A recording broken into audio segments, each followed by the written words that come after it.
pledge allegiance to the flag of the United States of America and to the republic for which it stands, one nation, under God, indivisible, with liberty and justice for all. Thank you, everybody. Apologize for that. Usually the flag's right behind us. Not tonight. A lot of happenings with the students on stage. Next up is public comment. Does anyone have anything they wish to speak about not on tonight's agenda? Seeing no one, I will move on. Report from school committee members. Miss, go ahead, Meg. So I just wanted to announce that I will not be running for re-election.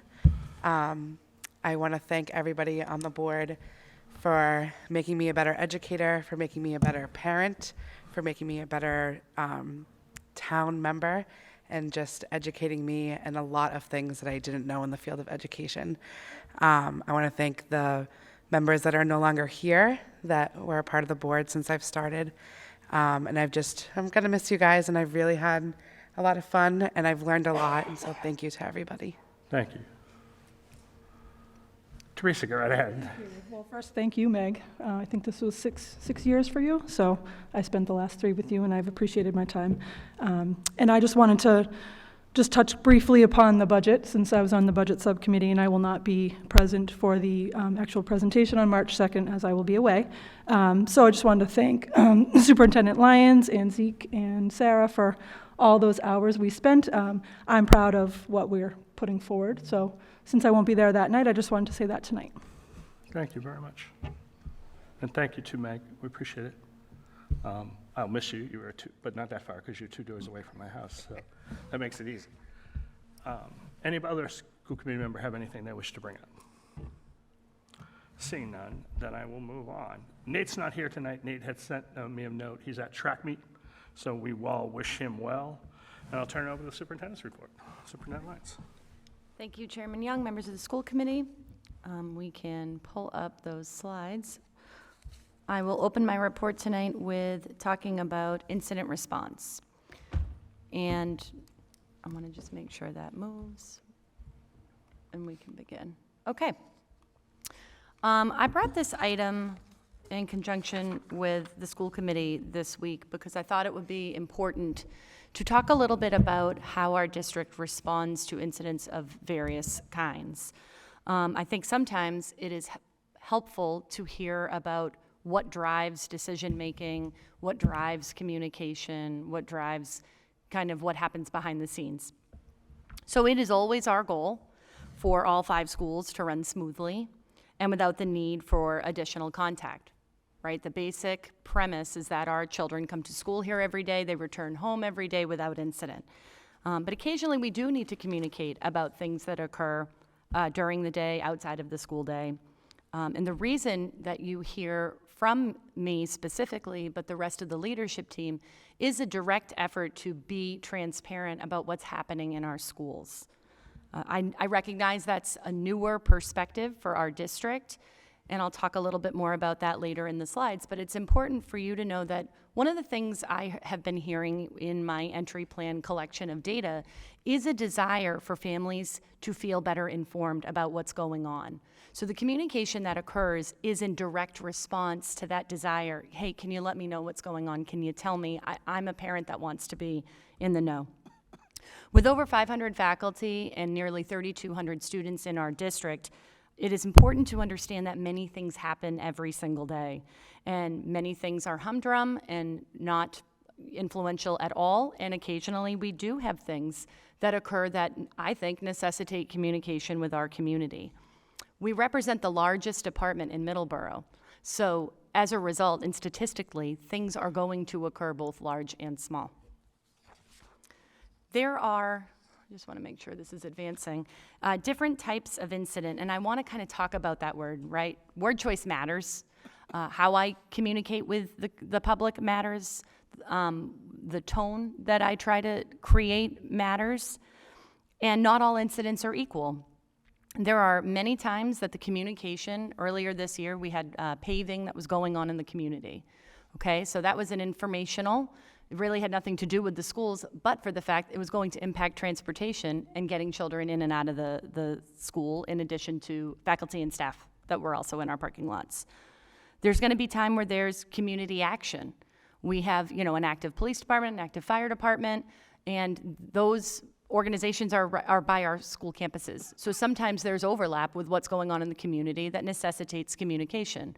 It doesn't mean it's connected to or related to the schools, but I think it's still important to communicate because we are a department of the town of Middleborough. Sometimes there are student needs that are medical in nature that occur at school. It doesn't invoke any type of safety concern, and it isn't necessarily something for public consumption, meaning it isn't something that necessarily is an issue that everybody needs to be aware of. But that's something that happens from time to time on our campuses. There's, as you know, inclement weather and transportation delays. These are things we have, not inclement weather yet this year, but we have definitely experienced transportation delays and issues this year, and we've communicated out on those topics. And then lastly, our safety matters. And I think these are the things that most people think when they think about the word incident and they think about communication with their school system. So I listed these here because I wanted the community to understand there are many reasons why I might be reaching out or why a member of my team might be sending home a communication or some type of message to you. On that note, I wanted to talk briefly about an example of a safety concern that I might choose to communicate about and would choose to communicate about. Right now, there's something going on in the state of Massachusetts that's called swatting. And I don't know if, everybody has kind of read about this in the news. What swatting really is a hoax. It's a telephone threat that's coming into school systems. You're hearing about this in the news today, yesterday, and probably, even before that, where there's a caller with what sounds to be a credible threat against students or staff or both at school systems. These are designed to sound real, and to date have not proven to be real threats. So that's an example of a situation where we would communicate with you about that. I think it's important for the community to know that not only are we well aware of swatting, not only are we briefed by multiple organizations at the state level, but I have regular and consistent communication with the chief of police as well as our school resource officers. We also have internal process that involves our district emergency response team, our building emergency response team, and robust procedures for how we handle such things. So I wanted to just sort of take that brief departure to explain what a safety concern, might entail. Not all incidents will be discussed in full detail as it relates to two very specific issues. One is student confidentiality, and the other are personnel matters. With students, their identities are protected, and information about students will also be protected. So I want that to be kind of known and understood that I understand there is a desire for knowledge, but not all knowledge is something that can be shared. You might have had this experience if you called one of the principals and said, hey, I want to know about this thing, and the principal said to you, I'm not able to discuss that in that level of detail. Same with personnel matters. Not every detail is something that can be shared. And while I know that's frustrating, I have to be transparent about the fact that that's not going to change. Now, communication with incidents, I think would be helpful for you to understand, as I said earlier, the frequency of communication has certainly changed. When I became superintendent in July, I made, a very pointed decision to communicate on things large and small, on things that relate to safety and not related to safety. What I'm trying to accomplish is regular and consistent communication out of our schools. And to be honest with you, I don't always want to just communicate with you when something is wrong. I want you to hear about all of the wonderful things that happen in our buildings every single day. But what I'm learning, I was speaking with a mother about 2 weeks ago who told me, I didn't realize that, and I was hearing from you, and I was worried to hear from you. So I wanted to take that opportunity tonight to share that when you're hearing from me, I sincerely hope your initial reaction isn't, oh my God, something's happened. What I would prefer is that when you hear from me, you're equating that with, I wonder what she's reaching out about. It could be an array of issues. I just don't want communication to be interpreted as alarm. because there are so many wonderful things to celebrate. Our children do amazing things every day. It's one of the reasons you see student spotlights here at this meeting. I will continue that practice. That is the overwhelming majority of business that happens in the Middleborough Public Schools, and that's what I want to communicate about as well. Communication will almost always occur at the building level first. If you're thinking, why haven't you heard from me? It's because whatever has happened is best explained through the building lens. I am one human, so I am not in 5 buildings at once. I am indeed all over campus, all 5 campuses. But when something happens, I think hearing from building administration is the most valuable because they have the most information and always have managed whatever has occurred. Communications are not always immediate. And sometimes what I want you to understand is that the very people creating the communications are also involved in whatever investigation or whatever incident has been going on, okay? So communication for me is about communicating what's important and communicating what is accurate. Sometimes that takes longer than I think families would prefer, and I understand that. When you send a child to school, you want to know if something's up, you want to know right away. I have chosen to make sure we are delivering accurate information. In addition, because we don't run with a administrative team of 50 plus individuals, we're oftentimes running double duty, especially when it comes to communication and media. So that also is a factor in how we handle such things. Now, how we communicate is an indicator for you. You might notice that I tend to send communications when they are, not significant or safety-related matters after 5 p.m. I'm doing that very deliberately. Communication after school hours is me telling you, here is something that's informational. I want you to know about this, but I don't want you to be concerned that something is happening right this moment. A during the day communication, if I am reaching out at 11 o'clock in the morning or whatever time while school is in session, I am indicating there's something you need to know right now. The most common that you'll hear about this is when a bus is late. And again, that communication will usually come from the building level. So the timing is relevant for when you're hearing from the district. And then the method. You'll notice we're using class tag, which kind of sends you an email. Pops right in your email, whatever's in Aspen, which is, I always like to remind families, it's always important to have that information up to date. If your email changes, please do reach out to your building so that you're receiving our communications versus all call. You'll notice I haven't robo-called, actually at all, since July. And, the district many years ago made the switch to reserving robocall for only those sort of immediate needed communications, i.e. when school is going to be canceled. And I've maintained that because I don't need to be calling you. If it is not urgent and immediate, I don't feel as though I need to communicate with you in that fashion. I will use email as the preferred method. And you'll even notice I like SMORE, which is the application that I use to write newsletters. We use SMORE because it's translatable in many different foreign languages, and I think that that's important as well. I also wanted to share tonight a little bit about, I went the wrong way, about internal process of incidents. I don't want anybody to think that things happen and that we aren't reflective, that we don't learn, that we don't respond as a district. Whatever the incident is, requires investigation. That doesn't necessarily mean capital I investigation with the Middleborough Police Department. It may not. It depends on what's happened.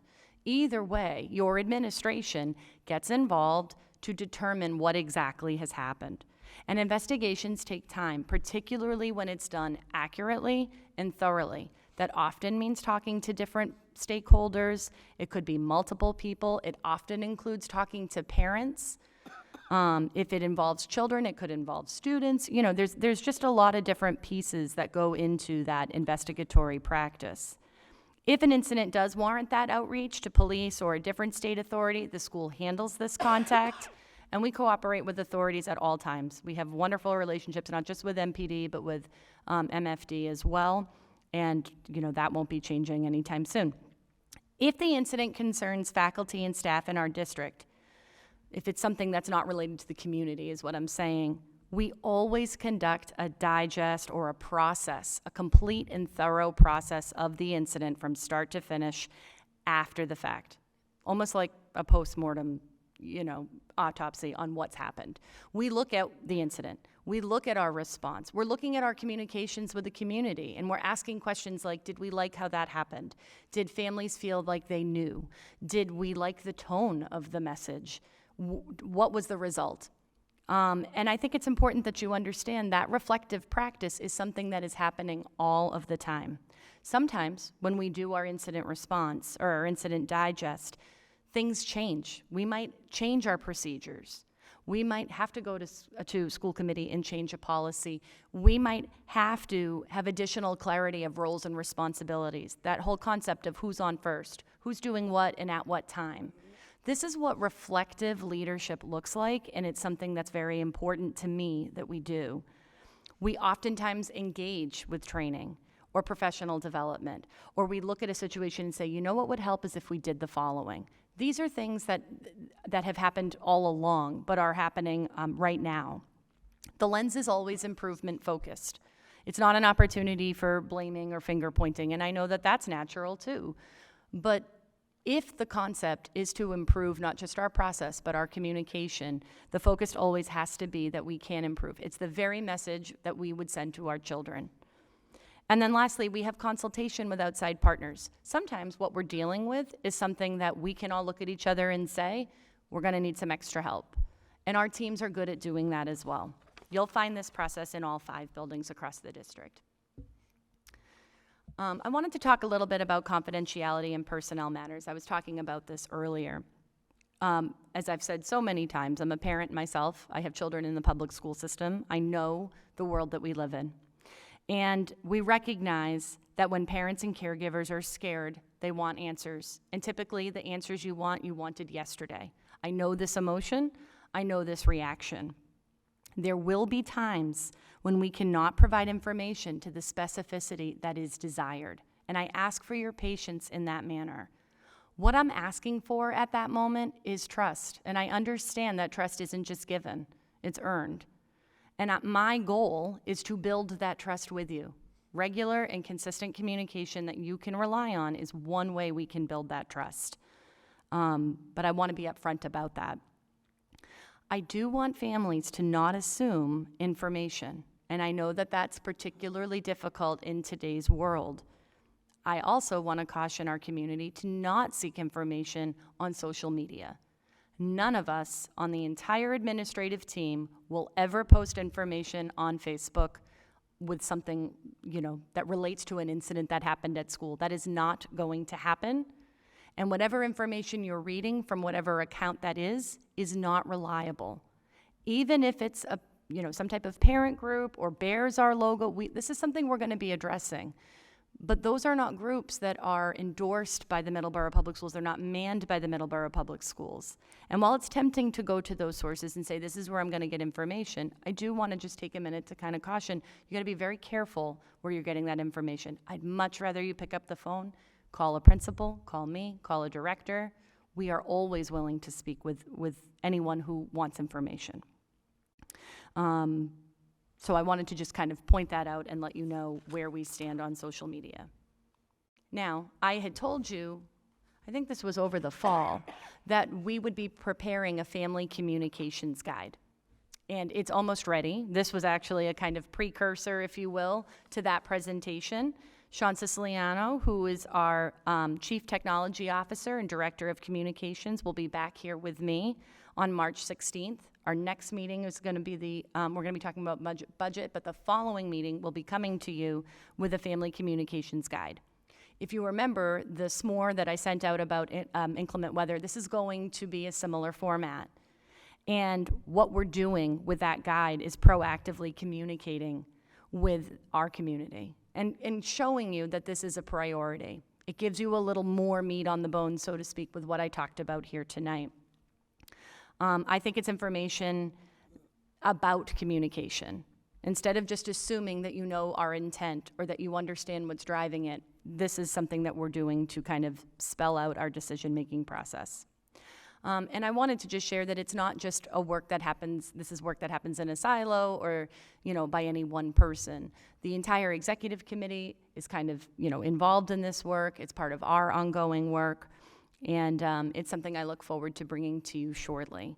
So you'll have that soon. You'll also see that have a space in the newsletters that come home from the principals through electronic correspondence every week as well. Just as you can find that inclement weather s'more, you're going to see a companion piece. So that was my presentation. I'd be happy to answer any questions anybody has. Question? Martha. I don't know if this is working. Okay. So if there is a building-specific incident, is there a way that we can send an email to all of the grades? Like, for instance, the last incident that happened at MKG, it was only sent out to a certain grade. The problem with that is that you have kids talking on the bus, you have parents with multiple children in the schools, they come home, kids are saying something happened at school, parents don't have any information as to know that there was an incident. Is there a way that we could just send it school-wide instead of just focused on the grade? Yeah, I appreciate the question. I don't agree that a message always needs to go to the whole school. It really kind of depends on what happens, okay? I am sensitive to that. I have 2 children, so I know that life very well. One comes home and says this happened, the other one's like, I don't know what you're talking about. Here's how I feel about the type of, communication. There's always a decision to make. Who exactly are we going to communicate with, right? There's times where we've had, instances occur where it's a very limited set of children, so we'll communicate with a limited set of families. It kind of depends on the incident. What I'll tell you is it's a decision made at every time. So if there is a decision made, and for example, in that what you're referencing where we communicated with one grade level, if you're a parent in another grade level with a question, that's when you call. The last thing I want is for any parent to rest their head at night and go, I don't know what happened, I don't know what's going on, I don't know if I need to be concerned. But I don't want to say, yes, absolutely, we're always going to communicate with the whole building, because that's not always going to be the case. And certainly at the upper levels, there are times when things occur in a classroom or, occur in a very minor fashion that I just wouldn't I wouldn't want to send the wrong message of concern when concern is not warranted. You see what I'm saying? So it's a bit of a needle to thread there. What I can tell you is it's something that we assess every time, though, including that incident that you're referencing. Okay. Sure. So in that regard, you do have the capability of Sure. communicating at that level. Sure. And you can get as specific or as broad as you like it. Yeah, I can customize any, I could communicate with the whole community. I can communicate with fractions of the community. All of that is customizable. But I will tell you, it's not a mistake. You know what I mean? When we're communicating with a portion, that's usually a decision. Whether or not there's agreement on that decision is a different issue. But like I said, this is when, you have a relationship with the building administration, and it's always welcome contact. The last thing we ever want is to have concern go unchecked. Sure. Other questions? Does anyone else have a question? Please. Could you do me a favor? Could you just state your name? And the reason I ask people to state their name now is because my secretary, who's taking the notes, prefers it as opposed to, she would normally write, man in green jacket.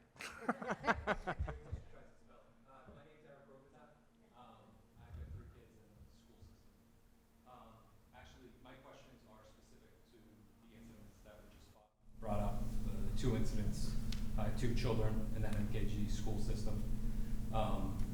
The response I felt that a parent got last week, specifically in regards to the second incident, was that it was a decision made that the second incident didn't rise to the level of the first incident, I believe even stated, because the police weren't involved.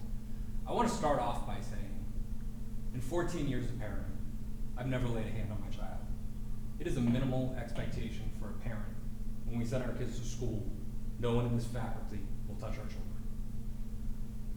I don't feel the discretion is given to the school to decide where that line is drawn on the communication side back to us.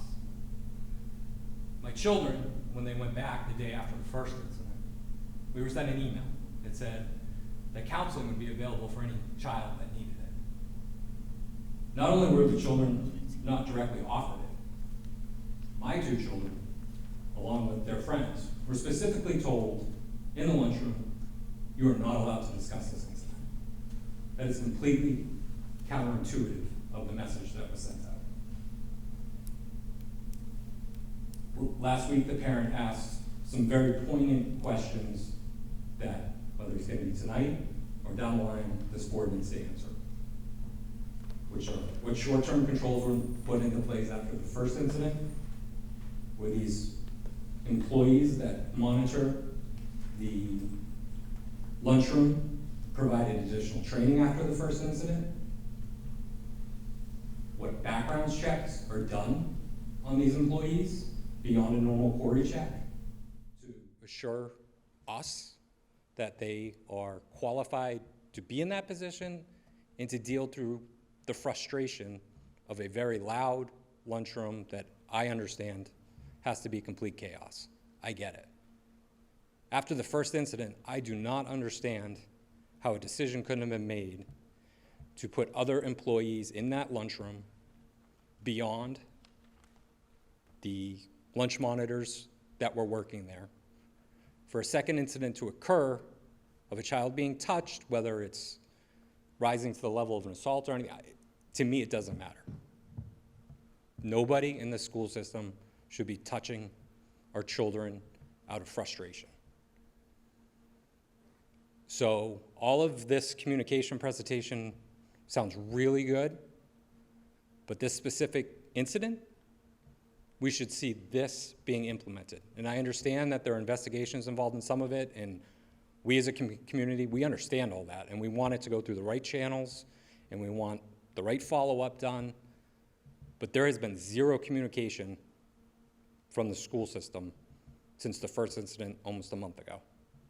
And I know I'm speaking for a lot of parents in this community who are very concerned about it, because there's been a lot of discussion, and I think if that incident was clearly on the agenda, you'd see a lot more parents here tonight. So my question is, specifically with the MKG lunchroom incidents, how will the information come out to the community, and will it detail what changes will or won't be made in the future so we don't have any more incidents like that? Thank you. Hold on. Can I just ask you to repeat that question? Your specific question is in response to the MKG incidents, how you're desirous of hearing what's the response to those two incidents in specific to that building?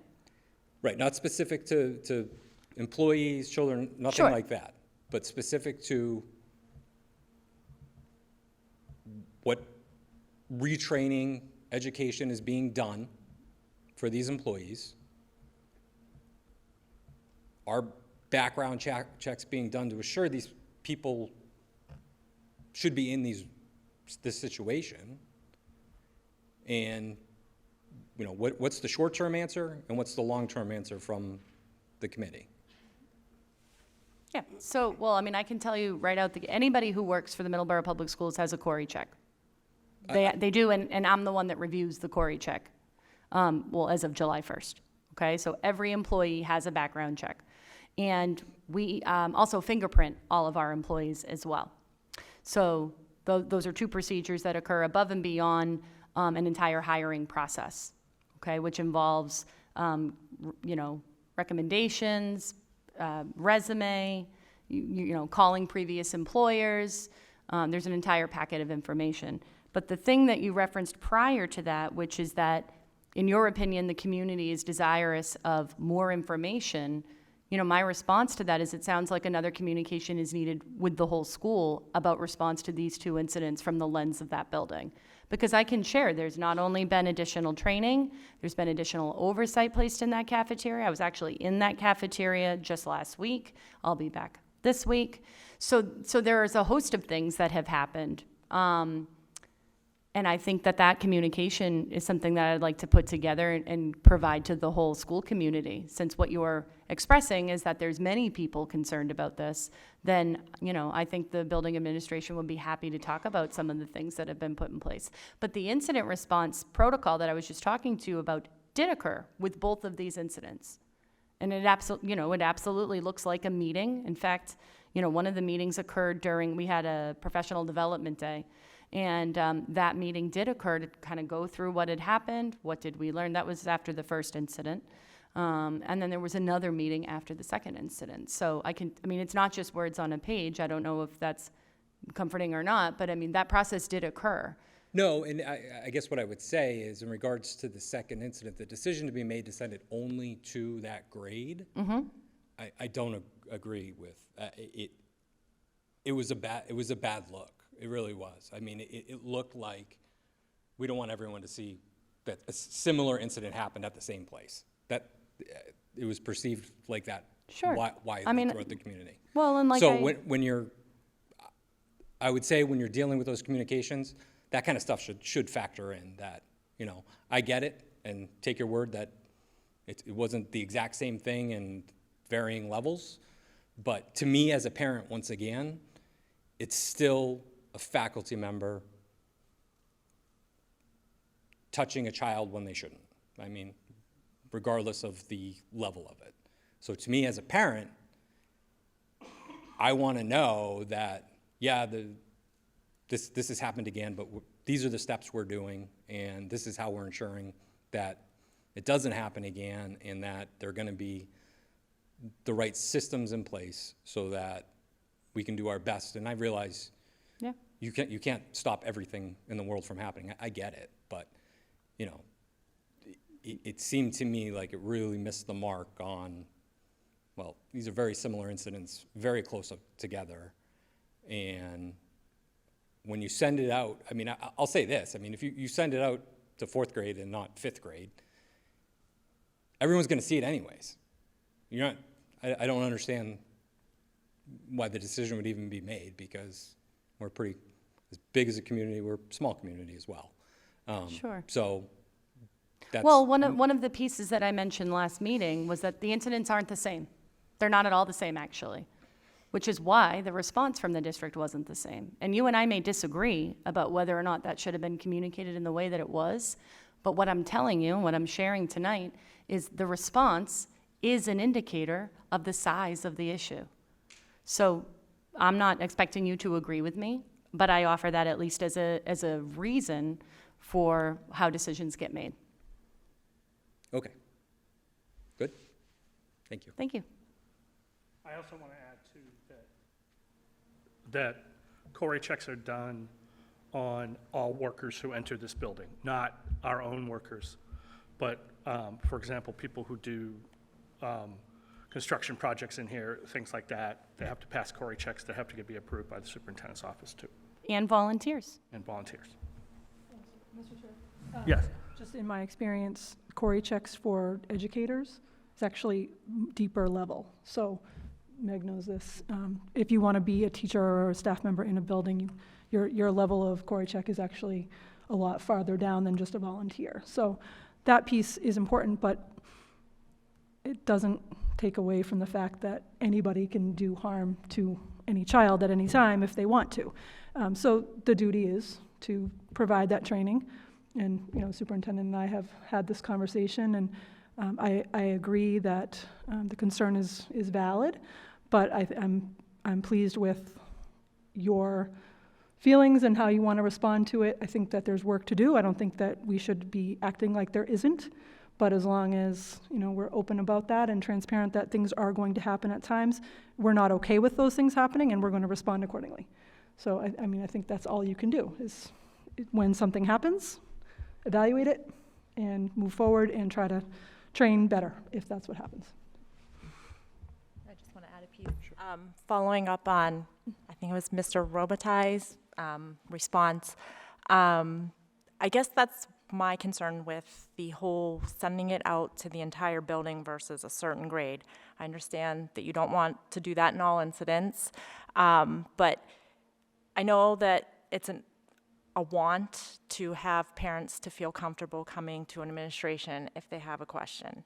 But you're going to have parents that either don't feel comfortable picking up the phone and calling administration or just aren't going to do it. So where they're going to take that is to social media.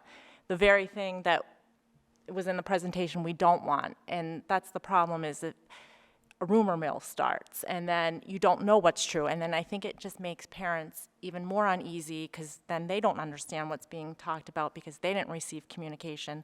So I think that's just one aspect. I hope it's reconsidered, that it would be a building-wide email if there is an incident with a specific grade in the building. That's just.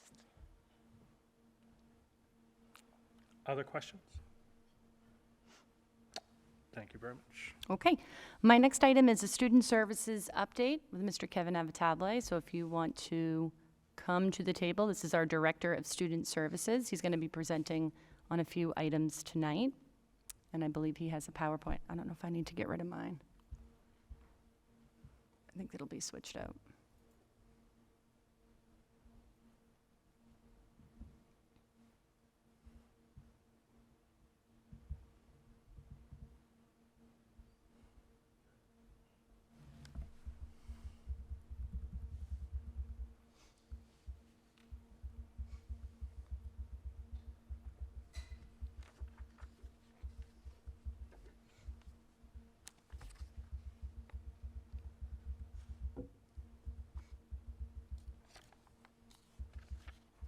While we're waiting on that PowerPoint to come up, why don't you tell us a little bit about the beginning of this position for you and what student services is? It would be a great place to start.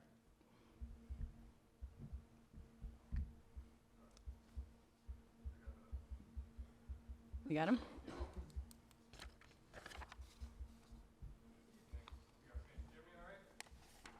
All right, so this is student services. So as you know, obviously Carolyn, Mrs. Lyons took over the superintendent job, and the Department of Pupil Services was broken up into two separate departments. So the Department of Special Ed, which I believe Ms. Jennifer Healy presented last time, and then student services. So this is my fun little slide over here of what is actually student services. So it kind of encompasses a lot of what we do in the building that engages community and students so that they can best service themselves, kind of moving towards that future. So it's community, it's mental health, so I oversee all of the clinical staff in the district, school psychologists, school counselors, adjustment counselors, and then I also have a staff of student services that we'll get to a second. I conduct Title IX and Title VI investigations.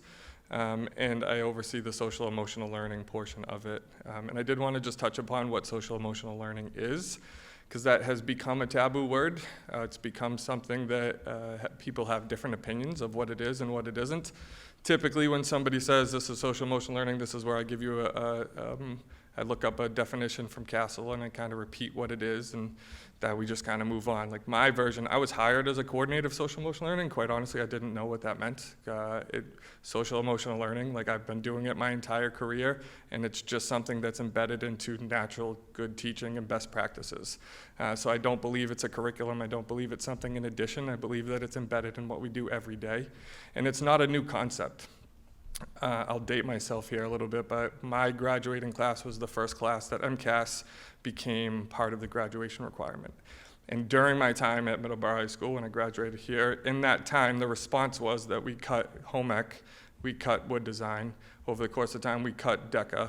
We cut things and opportunities that were embedded for a lot of my kids that my friends are doing to this day because they found themselves in the education and the academic opportunities that were presented in front of them. It became a large shift of college is the only way, you have to do this, you have to do that. There's the 5 core contents. And over the last few years, we've kind of realized we've done an overshift, and we've kind of said like, okay, well, we're missing all of these opportunities now. You know, when we look at how education was formed back in the 90s and, late 80s, like there was more time for recess. There was more time for those classes that were, not just college-driven or college-bound classes. And that's social emotional learning. It's trying to figure out what your skill set is and then being able to offer you opportunities for you to be able to move in that direction. So as I go through my presentation today, a lot of the things that I'm doing in the district are things embedded in what we're doing, best practices. It's not a curriculum, it's not a philosophy, it's really something that has to largely be looked at as an entire scale about how we're engaging our kids so that they see themselves in the curriculum that we're presenting. And that's not just sometimes math, English, and science. I was a principal of an alternative school, and I've said, I had kids that could go out and build my car in the parking lot, but they thought they were less than because they failed out of school or they failed English or math. And there's a combination, there's a balance to all of this. But really the ultimate goal is to be successful humans and successful adults and not always just successful students, right? We have to kind of bridge that gap of how that encompasses the whole student. So I think that's an important part as I go through this, like while I'm looking at data and while I'm looking at programs, that's largely what I'm trying to accomplish every day. So we have the student service team right now, which is Megan Quirk, who's been part of the district for quite a while, the family resource coordinator. Caitlin McSweeney is new to the staff as the staff mental health liaison, and then Josh Porter, who's been the director of alternative pathways up until Friday. And then we'll be transitioning over into an outreach counselor position under our purview. So each one of us kind of have a different role in terms of how we're trying to engage staff and community and students, and to try to build a comprehensive system that there's some place or somewhere to go to answer a lot of the issues that we see on a day-to-day basis. So Megan, Ms. Quirk has, she's the guru of resources. If you need something, or if we need to place a family or get services in place, she knows where to go. She has contacts in the community. She's a valuable part of how we find supports for students and families in need. Caitlin's kind of been an evolving position. She's done a really great job of organizing. She comes from a community organizing background. She used to chair Middleborough Matters and has taken that skill set over to us now and has really blossomed into somebody who has taken the lead in a lot of district initiatives and has grown and kind of continued to grow these opportunities for the whole district. So we're kind of balancing out, like whether it's the staff mental health liaison or whether it's a community base, it's as an entirety, we're trying to make sure that she's impactful, and she's proven so far. And then Josh is going to be really that bridge between the schools and the community. As a clinical staff, we're often dealt with, crisis level incidents happening on a day-to-day basis that doesn't really allow for us to do more than what the day entails. And so we have resources or services that kind of need that extra helping hand, and Josh now will be able to go out in the community and meet with the families in their homes and help sign paperwork and go to hospitals and kind of help work the court systems. And so he's really kind of our Swiss Army knife of supports within the community, and so we're really excited to have this position because it's really that missing link between what we can do in the school and how we can help kind of bridge that into the community. So he'll be starting after break with us, and I think that'll be a very valuable position for our district. So we're going to start off with Panorama. Again, another thing that I think sometimes people are misinformed of what Panorama is and what it isn't. It's basically a data housing system, but it's pulling all the data that we already currently use and pulling it into a user-friendly format. So when we go into it, we have all the MCAS scores and the AP scores, attendance, conduct. We have all of that information already in Aspen. It's just very difficult to find that information in real time, particularly when you're a counselor or you're a teacher and you're kind of stacked up against timelines. And if you need a quick answer about who's in front of you, particularly in transitional years from going from 8th grade to 9th grade or 5th grade to 6th grade, you're trying to get to know the kids in front of you. We're now able to kind of communicate between schools and classrooms so that we can kind of have a small snapshot of who's in front of us in a much quicker format. And so that's really what Panorama has been helpful for us, is being able to use data in real time instead of having to wait, run reports, get reports put in your mailbox, have to do the data analysis. It's really doing a lot of that heavy lifting for us at the beginning, which again just kind of enriches the conversations when we're trying to figure out what we need to do to best service our students. The other part of Panorama that is new to the district is the Panorama Screener. So this is a social emotional screener. It is not a mental health screener. Excuse me. Meaning that we're asking surface level questions to try to find trends within our district so that we know where to put supports and resources. If it was a mental health screener, that's where you get into those questions that are a little bit more personal, a little bit more direct. We specifically designed our screener to kind of maintain that surface level by giving us enough information, but not overstepping that boundary of, that personal information. So it's broken up. When you go into the student section, it's based off of student competency. So those are the questions that the students themselves are answering. So that's based off of self-management, social awareness, growth mindset, grit, and emotion regulation. That goes into their Signal Success platform. So we have access to that information. The student support and environment is completely anonymous. So students are answering that question, and we do not have access to how they're answering those questions. So that is really trying to help us determine what the culture is of the buildings, what the student-teacher relationship is, the sense of belonging. I kind of grouped it into, so the first one, the teacher-student relationship, is what's going on in the classroom. The sense of belonging is what's going on in the hallways, in the cafeteria, in the gymnasium, on the sports field. It's a little bit more of like how they feel they connect to the school. And then engagement is really about, as an administrative team, what are we doing to engage our students for 21st century learning opportunities? Are we giving them the best skill set or the best chance to find curriculum that they can identify with? And I think because of that, you've seen 3 different kind of areas to kind of analyze the trends within our school. So I'm going to kind of walk you through how we did this as a district. Obviously, if I went through every single trend, we would be here all night, and I was told to not talk for too long. So I broke it up into categories so that you get an idea of the process.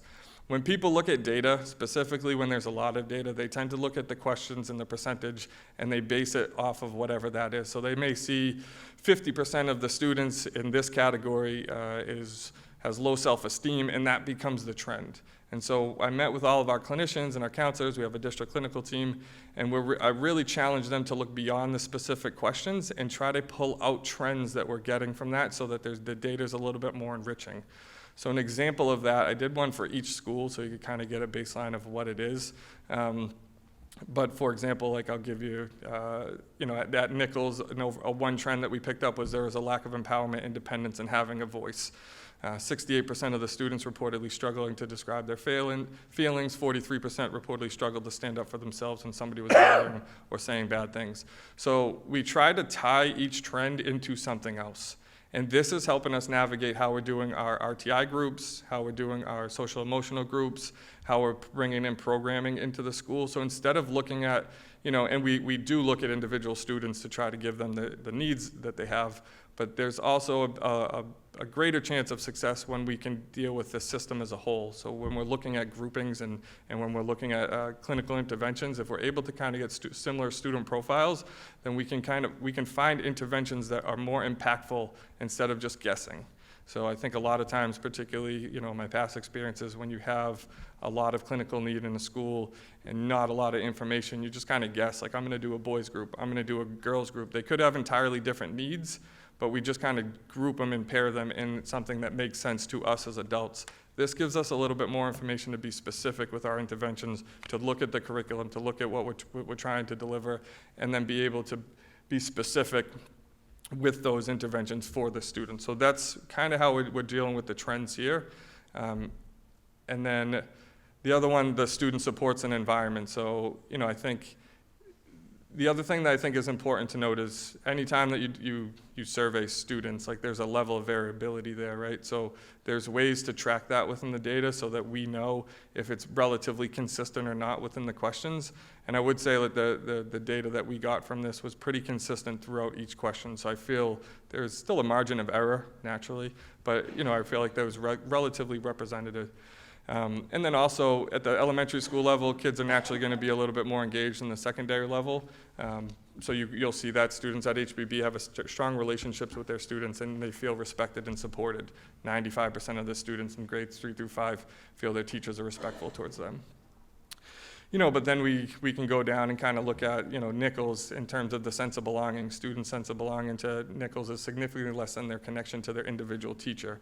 And what that means is they're connected to the teacher in their classroom, but in the hallways and in the cafeteria, they're getting mixed messages. And that's the trend that we're seeing. So there isn't a consistent message. The vocabulary is not the same. The expectations aren't the same. And so students are feeling that their sense of belonging is lacking because of that. So really, as a goal, when we met with the administrative team to talk about this, it's really about trying to figure out commonalities between the approaches, between the staff members, between administration, so that they know. And this is something that isn't subjective. This is what the kids are telling us, so there's truth in it. So, I think this is where it becomes for us, like, how do we respond to this in a way that's not just like, okay, well, this is bad. We have to now come up with systems that help us manage these. And then at the high school, the lack of empowerment, connection, and involvement has led to a system of disengagement. One of the biggest stats and that we saw through the data was engagement levels were very low. And I think that directly correlates to some of the curriculum that we're offering at the secondary level, and whether or not they're engaged truly beyond school and they see themselves in the curriculum. And that's something that we have to consider addressing as we move forward, and I think we are addressing with some of the changes that we have, but it's a good self-reflective practice for us as much as it is for the kids. So, we're looking at trends within the district, not necessarily, individualized pockets, and I think that's an important thing to note of what we're trying to do with the data. We got a SEL mental health grant over the last 2 years. We got $118,000 through these 2 grants. This has helped utilize funding portion of Panorama, has allowed for district-wide professional development opportunities with Riverside Trauma Center and MindWell's innovations. It has helped fund Karma Choice. It has allowed for me to pay some SEL stipends to help continue this work with myself, and then a consulting service with the May Institute for implementation at the high school.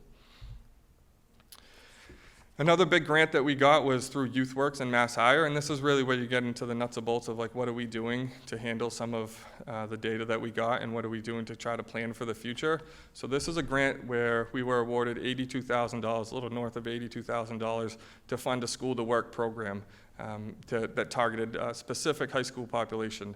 So the program works on building soft skills, assisting students in setting up bank accounts, budgeting, resumes, interview skills.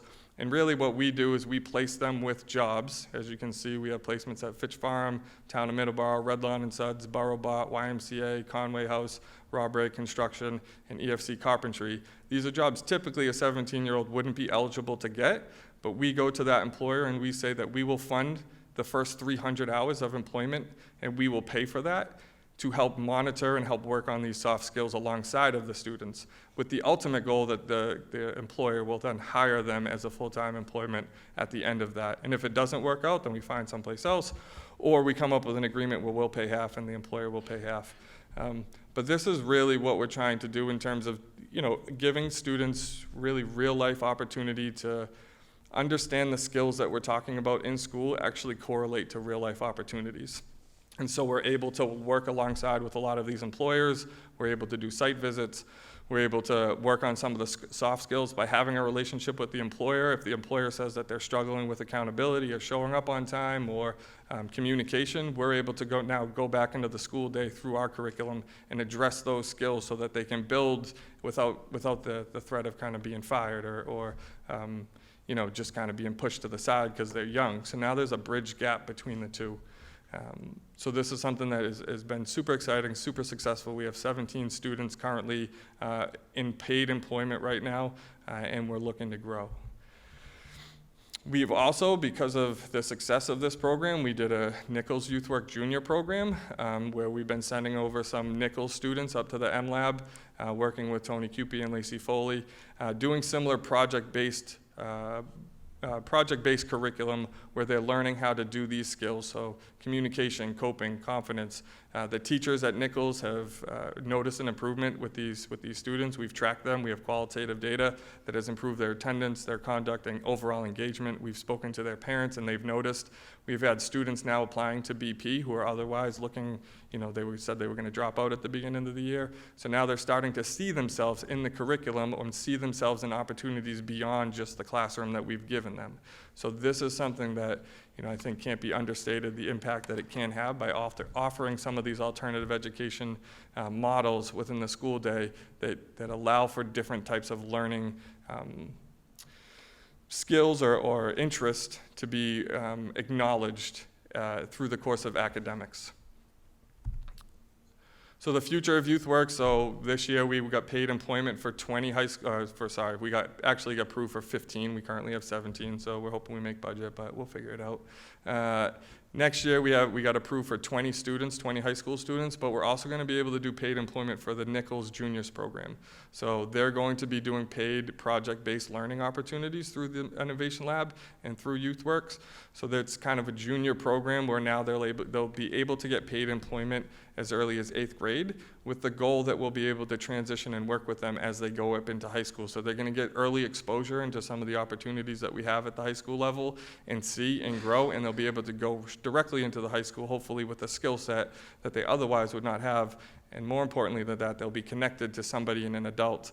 This program is specifically geared towards students who, I don't want to say aren't college-bound students, but that's probably not their primary interest. They're looking for something a little bit more hands-on. They're looking for something a little bit more alternative, and this is a program that we can support.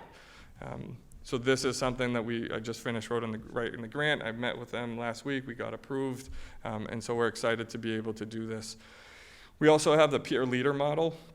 So we're going to be able to give more paid employment for some of our higher functioning students in this program to go down and help our elementary school students. So I actually spoke with Rich Oakley about setting up a program with BorrowBot where we're going to send over 3 to 5 of our students. He's going to help train them, and then there's going to be a peer leader model where they'll come in and actually do an after-school program or a continuation model at the elementary school level or middle school. So we'll be able to increase our students' level of engagement, empowerment, and belief that there is something beyond. So we're excited about that as well. This is a good example. So they actually worked with the town of Middleborough to redo the Oliver House. So there was some of that wood boarding on the side that was rotted and kind of taken apart. And so Tony Cupie, along with some of the students involved in the YouthWorks programs, went over there, took down the wood paneling, brought it into the Innovation Lab, redid the whole thing, went back to the Oliver House, and actually input it down. So if you go over there, that is directly related to the program that we have and that we set up through this program. Through the course of that, I talked a little bit about professional development for our clinical staff. I think this has been a great partnership and something we're continuing to build off of. I think for a long time, the clinical staff was kind of, they kind of muddled during PD. There wasn't always something specifically addressed to them, and it wasn't something that we were tearing off and building off of common vocabularies and interventions, and this was something that we did. So we partnered with Riverside Trauma.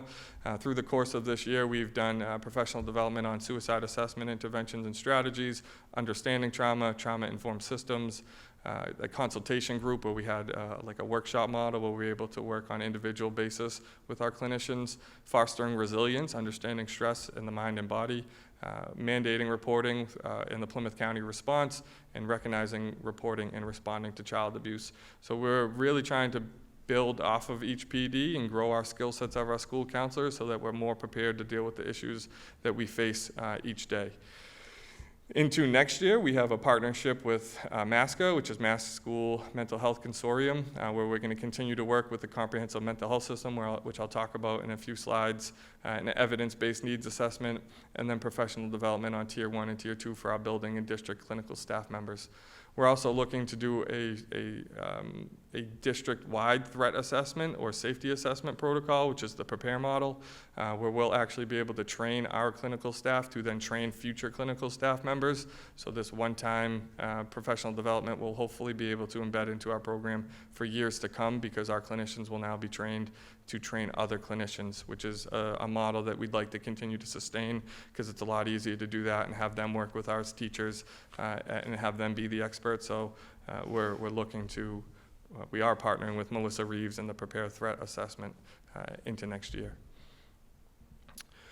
We had a conversation, this has been an evolving conversation about Family Strong and Parent Cafe. It kind of was a brain trust of Paul Brannigan and Heidi Latender, and it kind of evolved into being more of a community-based event instead of a school-based event, so that we could get a little bit more impact and a little bit more engagement.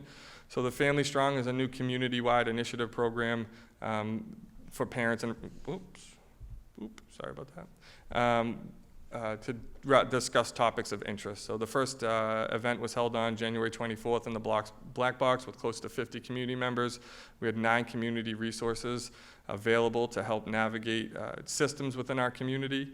We have our next event on April 4th with Jim McCauley of Riverside Trauma, who will be offering supports on the topic of how to respond to your child when they use language about self-harm or suicide. And using and working with the parents and listening to their feedback, they're really looking for more than just resources. They're looking on what to do in scenarios like this. And that was pretty clear during that session, and then we had a survey that went out to some parents, and they want tools in their toolbox. They want to be able to go in and research and have that available to them. So that's really going to be the focus of Family Strong, is trying to find tools that they can go back.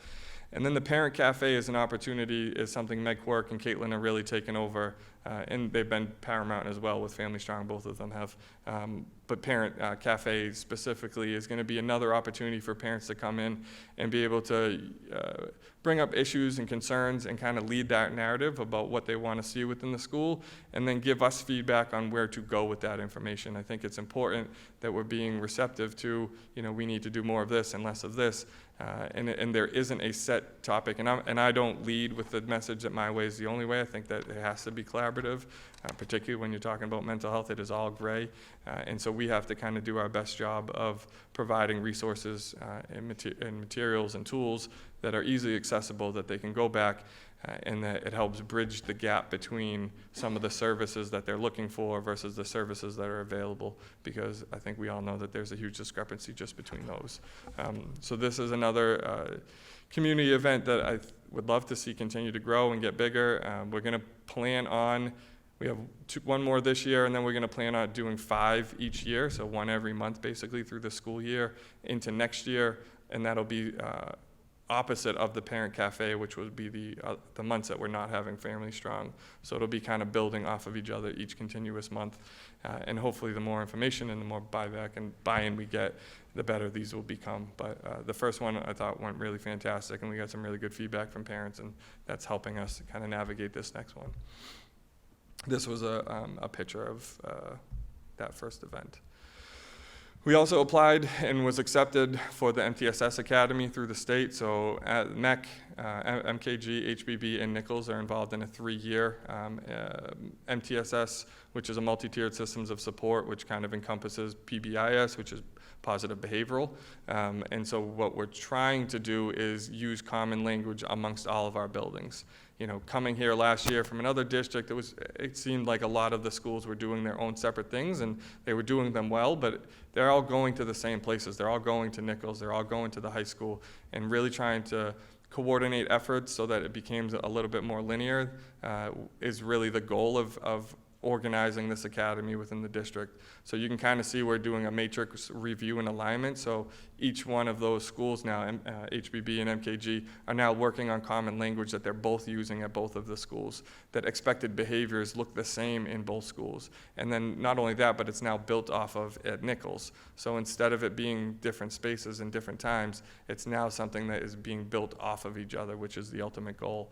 At Nichols, they started a Tiger Strong video, which is available on Met right now, but it's really about the goals of moving forward in that building. So grade 6 is about empowerment, grade 7 is about growth, and grade 8 about success, and trying to move them through the school with a really concrete streamline of what this is and what it isn't. So each school kind of has their own little things that they're doing to make it unique for their own, and it's a 3-year academy, so this year is really about the needs assessment of each building and then figuring out how we're aligning practices. So we meet monthly as a district clinical team to review the steps that they've making. They've had professional development, 3 in-person professional development, and then they have monthly virtual check-ins through the state, so it's free professional development that's being offered. And it's not just representative clinical staff, there's teachers on it, there's paras, there is administrators. The goal is for it to be as well represented as possible in the buildings. So it's certainly a process. It's not going to be done tomorrow, but it's something that we've been working hard on and made a lot of good progress over the course of the last several months. I brought this up briefly a little bit, is trying to build a comprehensive mental health system. Again, this kind of goes on to the same track of using common language and procedures, policies when we're doing safety assessments and suicide assessments, community-based resource guides, reentry planning.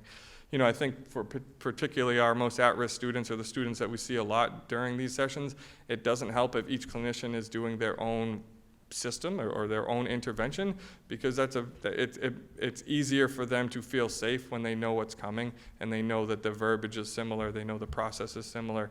There's a level of safety and trust that kind of gets built off of that. And so being able to really slow down and look at how we've been doing procedures and come up with a common streamline of how we're doing this is the goal of a comprehensive mental health system, along with organization of our professional development goals, and then working on restorative justice practices and procedures. So it's really trying to organize the systems within the buildings so that it's 5 different schools with one message and one procedure when possible. We have some miscellaneous programs that are going on. So Rebecca Fiddler is coming in to do a proactive train-the-trainer model group on preventative services at MKG and HBB. So she will be working on training our staff to be able to continue the service, but specifically looking around at-risk behaviors and working with them to be preventative and proactive. We have a Soul Homestead collaboration, a partnership between the MLab and Soul Homestead with 2 classes at MKG, working with the Soul academic team on showing our students the transition of schools and agriculture within our community. So that'll include an opportunity to do some project-based learning at MKG, and then also Soul Homestead, the Soul Homestead, and then the MLab. And so the goal is they'll see kind of those prehistoric tools, or maybe not prehistoric, that's a terrible word, but you know, tools that were from 100 years ago versus what they're using now in the innovation lab, and seeing that development. So again, being able to incorporate what we have in our community now and building those opportunities for the students to see, you know, some of these things now already exist in our high school and give them something to look forward to. We're doing something similar with the project learning opportunity at HBB with Josh Porter and Tony Cupie, doing project-based learning, again, with some 5th graders, where they're gonna go in and work on specific skills while doing hands-on activities, so communication, coping, and problem solving. So we'll build a system around those where the kids are getting deliverables in a manner that is a little bit outside of the normal academic expectation. We have redesigned the CST process to be more collaborative, and this has been a work in progress because it's been such a shift in some of the buildings that it's really taken some time to get off the ground and to really understand truly what Tier 1 is and what Tier 2 is, and understanding the roles and the responsibilities of each. But everything comes from being collaborative, and although it's kind of slow to get off the ground, we're still staying the course and staying consistent and working towards that goal. So with time, I think that'll come. And then we have CCBC providing individual counseling at the high school. It's only Mass Health. We are in the process of at least looking at or potentially bringing in some other outside agencies to help with some clinical services for our district, because I think that was another thing during Family Strong. They talked quite a bit about the gap in coverages and needing some triage services and what we could do as a school to support them. So we are looking at other opportunities for that. We had the Middleborough Area Coalition rebrand. We had Middleborough Matters, and we had the Middleborough Area Coalition. We have all these community partners kind of doing similar things in different pockets. And so Meg and Caitlin and myself kind of came up with the idea that we should just take it all and combine it into one group instead of everybody doing different things in isolation. We can really kind of bridge together and network and do similar activities so that we can be collaborative versus reactive. And so this has taken off. We started this a few months ago. It's been a good process so far. I think, again, just trying to organize the resources in Middleborough so that we're not repeating different things in different areas. Man, I do have a lot. I don't know who I said this to, but I have way more. Sorry. I think this is the last one. Well, and then I get to Care Solace, but that's Carolyn's fault. So the Staff Wellness Fair we ran in November, which was another really cool opportunity and something that we wanted to do to provide something different to our staff. So we were able to run 16 professional development opportunities for our staff instead of doing something in the afternoon that might have been mundane or or continuous. This was something a little bit outside the box. So we had 16 professional development come in. We had breathing, cardio sport, Reiki, financial wellness, line dancing, mental health and movement, yoga, gnome jar. We had 15 resource panels from the Council on Aging, Health Services, Hope Floats. And really the purpose of all this was trying to navigate and put resources in front of our staff so that they knew that, you know, it's not all business sometimes. Like we have to, I think it's very easy to talk about taking care of yourself to staff, but then it's a lot harder to put that into practice. And I think this was, you know, Ms. Lyons' idea about trying to, you know, give them something as well. And I think it went really well. It was very well organized. Caitlin McSweeney did a fantastic job. I'll kind of show you some pictures. We had food trucks come. You know, we had a run around the town. We had up on the top, we have a couple of Middleborough alumni, Randy Townsend and Tiffany Townsend from Fusion Behavioral Health, talking about mental health and movement. You know, so I think overall, it was a really good first resource fair and something that we're going to build off into the future. And this was the Care Solace, which I was supposed to present it last time, but we didn't have it last time, so here I am going again. Before you Oh, go into okay. Care Solace, take a breath. Okay. Trying to go as And fast as I can. I thought it would be helpful, before we go into this Okay. item, to just field questions. That was a lot of information, a lot of helpful information, but I'm thinking, I see some questions. Thanks.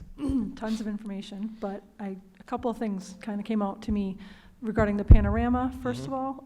You mentioned that that's more about trends and just sort of how each student views the building that they're in. My question is there a way, or how do you foresee specifying for a child? So in particular, a child who might be exhibiting some signs of you know, crisis. What do you have in place to kind of field those issues, and then what would the steps be, like involving the Sure. family? Would it be, Yep. you know, certain steps that you take? So I'm So- just curious. Yep, so each one of us, so we go through, they still will classify as critical, warning, or kind of green, right? They kind of color code each one. So if anybody in critical, we have a established program or policy that we've kind of set up, or procedure we've set up within the district clinical team of doing check-ins, reaching out to the families. There is a possibility that we could bring in a BIMAS, which is a little bit more of an intensive assessment tool that would be only by parents being willing to engage in that. There's a cost associated with that, so we've been kind of navigating, like, in the future, could we be doing something like that for specific students? We tier each one of our students off of a critical list, and then the warning list, and then that's when we're coming up with the group and student profile interventions based off of that. So that could look like individual check-ins, or that could look like a student group, but each one is categorized, and each building now has a clinical building team where they're reviewing all of this data in collection. So there's building clinical teams kind of working through the data, then they come with me and we do the district clinical team, and we kind of make sure that we're aligning the same practices. So, you know, and I could share it with you exactly what the process and procedures are, but we do have a system for each one who kind of falls in each category to ensure that we are checking and making sure that students aren't falling between the cracks, because ultimately that's what Panorama is doing, is trying to assess a multitude of data points so that there is no data point that kind of takes over the next, right? I think sometimes we get caught up on it's just conduct or it's just attendance. Now we're able to kind of cross-reference all of those data points to get a general well-balanced vision of what the student is, and then look at specific needs of what we need to be doing as a school to better service them. Thank you. I think that's important for the community to understand, and myself included. And then I just had one more question regarding the youth work program. So I love that you do it at the high school and that you're trying to incorporate the middle school. But can you tell me what the parameters are for, like, what does a student look like that's going to be recommended for that type of a program? Is it tied to possible, you know, behaviors that are concerned? Is it grades? What does it look like? So there has to be some sort of at-risk indicator. What that looks like can be really determined based off of the district. You know, the state has kind of their own guidelines of what that is, but they've been pretty flexible in terms of, like, you know, allowing us to do what's in the best interest of the student. So it might be a student's disengaged in academics. It could be that they're not coming to school. It could be that they're involved with DCF. It could be they're involved with DYS. It could be that they just have no plan after high school. They're on an IEP or a 504. You know, there's something that is alerting them that they might not have a plan beyond, and that this would be a good opportunity to kind of refocus and calibrate the future perspective, because I think a lot of times you lose kids in high school when there is no plan for the future, and it just kind of becomes like, I'm just trying to get that diploma, and you become diploma chasing. But without a plan, a diploma really loses its value even now. So I think we're really trying to work on establishing plans and bridging the conversation about, you don't have to be good at everything to be good at something, right? Okay. As adults, I think we know that we can be good at one thing and make a career out of that. And if that's all kids need to know to make sure that they're being well balanced in other areas so that they can be successful in the area they're actually interested in, I think that's the overall goal of a program like that. Yeah, great. Just one more question. Sure. So is it tied also to, so you mentioned that it feels like at the middle school that it's actually helping, that, teachers are seeing more engagement, so that's all great. But would that student then be told, you need to do X, Y, Z at school in order to continue being in this program? Or, No. I don't want it to sound like No, it would I'm be punitive, but. totally against that mantra in Oh, life. no, I am too, No, and I that's mean, why I I'm think- asking, yeah. I think it's always funny, and I'll probably get myself in trouble with somebody, but I think it's always funny that we take away things that kids are good at when, we're trying to engage them in things that they're not good at. Right, So, and that's why I was asking. Yeah, I just think wanted to be this clear. isn't going to get taken away. This is an opportunity. I mean, you can get fired from a job, but doesn't mean you're fired from the program. It means we'll replace you. We'll work on the skills that you were fired for, and then we'll try to replace you after that. I think that's an important message that we need to, especially in this day and age. Like, you can be bad at certain things. It doesn't mean you're a bad person. It doesn't mean that you're not going to be able to accomplish what you want to accomplish. It just means you might have to do it differently.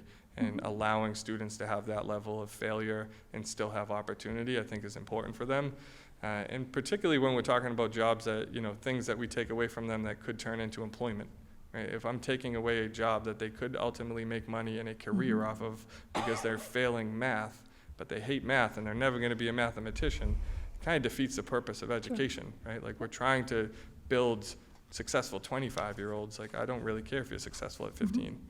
I mean, I do, but No, thank you. just a little bit. That's what I was hoping to hear, but I just wanted to ask. Thank you. Kevin, I have a question about the surveys. sure. When we get information and you see trends in schools, how do we talk to families about those trends? Yeah, so right now it's been kind of a slow process because it was the first year that we did it. So we really didn't get the trends until like December-ish, and then we spent like the last month kind of meeting with principals and talking about it and unpacking it there. I think I just presented in front of executive back in December, I believe. It's been a slow rollout because I really was trying to challenge the clinical staff on looking at how we're looking at data. It's not as simple as just pulling numbers out of it and telling me that your school's struggling in X. Like, I really want to know the meaning behind it all. And so it's been a little bit slower this year. This year has really been kind of like that first step. I think we need to develop a plan about how we're establishing, what the trends are, and working with the building principals. To be quite frank, we just haven't made it that far this year yet, just because it's really been a learning experience for the whole district to kind of embed Panorama into what they're doing on a daily basis. We're still, I just met with the high school department head yesterday or Tuesday to start doing more trainings with them, because we've been very focused on the clinical and administrative staff, and now we're trying to roll it out to the teachers. So we're trying to be purposeful and slow, and I don't want to rush to anything, but that's certainly something that Ms. Lyons and I and the building principals will have to come up with a plan moving forward, because this will be happening twice a year. So in the spring we would have a better plan for that. Other question? I did see two in the piece that I want to ask you. One is, how frequent are the surveys to children? Twice a year. Okay. And the other question was, do parents have the ability to access some of the Panorama information? They don't have the ability to log into Panorama, but they have access to all of the information. So I've had multiple parents reach out and ask for the report, and to the clinicians in their building, they have complete access to wherever they land, how they answered the questions, if they so choose. It is not for us only. But parents should have access to it, and so that absolutely. Thank you. I don't have a question, just a comment. One of the things that I'm asked frequently is, what is student services? So I appreciate this presentation and how robust it was, because I hope the community takes away what I'm taking away from it, which was, by the way, why it needed to be its own department, is how expansive this work is. What Mr. Avitabile talked about tonight doesn't just It's not just one area. It's not just social emotional learning. It's not just creating opportunities for school to work and alternative pathways other than college. It's not just family support and family engagement events. You know, it's really looking at staff wellness. It's looking at helping create, you know, comprehensive mental health systems to bolster a state system that is not meeting the needs of our children or families. It's really a holistic approach to what we're seeing. In a word, student services is responsiveness to what this community needs. So I just wanted to thank you for that presentation and point out how obviously busy you are. And, you know, I hope the community takes that message away tonight as well. Lucky for you, I'm not done. I'll keep going. So the next item on the report is in fact Care Solace. So you can continue on. All right, so Care Solace is a new, it's a new program. I'll talk a little bit about, I'll explain where we've been first. So we used to use William James Interface, was a program that we used to service all Middleborough communities and students. It was trying to align mental health services and wait lists to, you know, kind of alleviate the needs of our community. Unfortunately, the system didn't really work very well. It wasn't very well received. It wasn't very well utilized. Over the course of last summer, we discontinued services with it with the goal of kind of accessing a new opportunity. And so we did some research and we've been looking around on trying to find a program. And so this has been vetted through multiple community partners, professional people that I've worked with. And so we are moving towards Care Solace. So this is a mental health care system coordination service that is ensuring every person with mental health or substance abuse challenges can quickly find quality care matched to their unique needs regardless of circumstances. So this really is going to help save our clinical staff, a lot of the staff, a lot of the time that it takes to coordinate services. I don't know if any of you guys have gone through this, but it takes hours to find services, particularly in the school, particularly when you don't have their insurance information. It can become a cumbersome act. And so now we have a service where they'll really pick it up and we'll do this warm handoff is what they call it. And they're going to be able to help us coordinate those services in real time while maintaining services or connections with us, but not always, which we'll get to. So the why is 1 in 5, 1 in 5 adults with mental health illnesses each year, 1 in 6 between age 6 and 17 experience a mental health disorder, 1 in 5 have a diagnosed behavioral health issue. I'm going to kind of leave out that for a second and just give you a quick story. So we had Jim McCauley come in and do our training for trauma-informed care at the beginning of the school year with our entire district, and I did introduce him, and I had it written down in my head that I was going to introduce it, that, I recognize that we are in a mental health care system and that we're asked to do a lot that's outside of our scope. And I didn't say that, but that's what I was thinking in my head. And Jim came up and he said, pretty much regardless of what you think, schools are the largest mental health providing system for students 18 or children 18 and under, whether you like it or not. And that's a reality. What we deal with on a day-to-day basis is clinical level care, pre-K to 12. And I think that is understated sometimes because it doesn't really hit every family, but the families that it does hit, it's very real. And I think because of that, the services, like we talk about, we have 17 clinical team members with over 3,000 students. Well, in comparison to a lot of districts, that's actually a pretty decent number. However, that's still, you can see the discrepancy when you're talking about MKG with one adjustment counselor and close to 650 students. It becomes very difficult to service clinical level needs when there's one of them, and teachers and school psychologists, and like everybody tries to, but it's challenging. So Care Solace is something that is really, I think, beneficial to us because it's 24/7, 365. They will work with any Middleborough community member, so they don't have to have a student in Middleborough. They don't have to have a connection to the Middleborough school system. We have a unique URL that they'll be able to access and utilize. In addition, all of our staff members, even staff members who do not live in Middleborough, will have access to this platform, including their children, husbands, spouses, anybody in their immediate family. So we'll be able to, really spread who we're able to impact and help just by offering this service to the entire district of Middleborough. So this is something that we are paying for, but really the correlation between what schools and this service is providing is really just that we're trying to help a significant need that's in our community.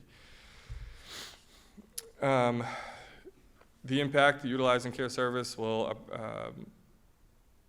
this is all just data kind of points. I mean, I don't want to take up too much time. What I do like about this service is there's 3 ways to kind of get it.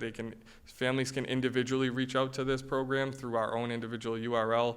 They can call them directly, or they can go through our school's clinicians in order to do so. If you decide to take the first 2 options, we will still be able to track the data, but it'll be completely anonymous. There'll be no name, there'll be no identifying information on you. It's simply telling us what people are being serviced for. So it tells us of whether or not people are utilizing the platform. This is important because when we're talking about trends, again, when we're talking about Panorama, when we're talking about community, when we're talking about Family Strong, we're trying to look at what the trends are in our district so we know where to put money. Money doesn't grow on trees. We don't have unlimited access to it. We want to be real purposeful with the programs that we do bring into the school so that when we do come in here and present, I want to bring in this program, it's based in fact and not subjective information. Right? We want to be able to say this is exactly why we're doing this, and this program will be able to help us, as you can kind of see, like what are the community needs. This is an example of what they provided, but anxiety, depression, trauma, marital, they'll tell us exactly what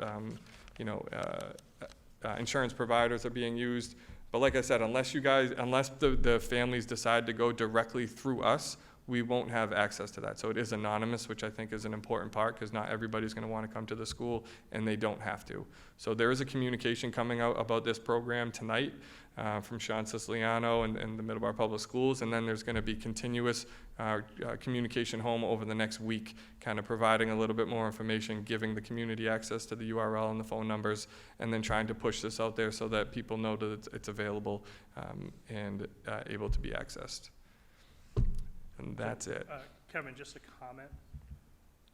Because I do similar work in more narrow fields, I think the program makes a lot of sense because it gives people opportunities to cut through problematic issues like insurance, like finding available counselors, et cetera. I would say the one key thing, and I think we need to message it this way too, is this is a referral service. If, especially someone from the community, is in immediate crisis, they should call 988 or 911.